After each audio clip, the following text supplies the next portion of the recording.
Presiden Jokowi memiliki perhatian besar dalam rangka mengembangkan usaha dari masyarakat kecil.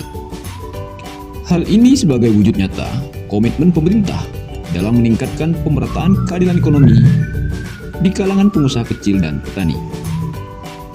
Komitmen ini terpotret dari strategi terbaru Presiden Jokowi saat ini yang mewajibkan industri garam untuk menyerap garam dari produksi petani lokal.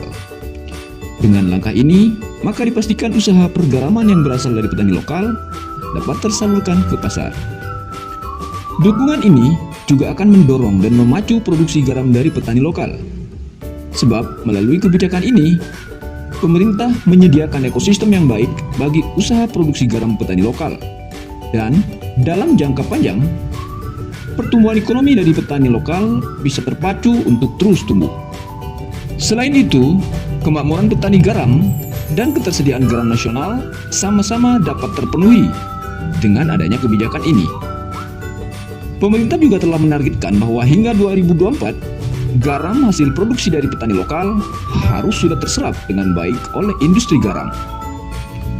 Untuk hal ini, Presiden juga telah mengeluarkan peraturan yang tegas yang mengatur secara detail terkait pergaraman nasional yang tertuang di dalam Peraturan Presiden Nomor 126 Tahun 2022 tentang percepatan pembangunan pergaraman nasional. Secara umum, ada beberapa hal penting yang diatur di dalam Perpres tersebut. Pertama, menyangkut peran pemerintah pusat dan daerah. Perpres mengatakan bahwa pemerintah pusat dan daerah harus bersinergi untuk mempercepat pembangunan sentra garam dengan tujuan memenuhi kebutuhan garam nasional yang mencakup garam konsumsi dan garam untuk kebutuhan industri.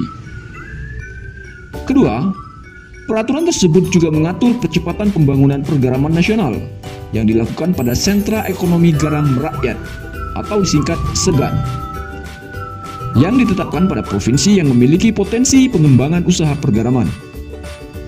Pemerintah juga merinci kriteria untuk SEGAR, yakni diantaranya lahan untuk produksi garam, sarana dan prasarana, pangsa garam, dan dapat dukungan dari pemerintah pusat dan daerah. Ketiga, aksi percepatan pembangunan pergaraman ini akan ditetapkan setiap 5 tahun dengan pendanaan dari APBN, APBD, atau sumber lainnya yang sah dan tidak mengikat sesuai peraturan perundang-undangan. Kita mendukung kebijakan ini.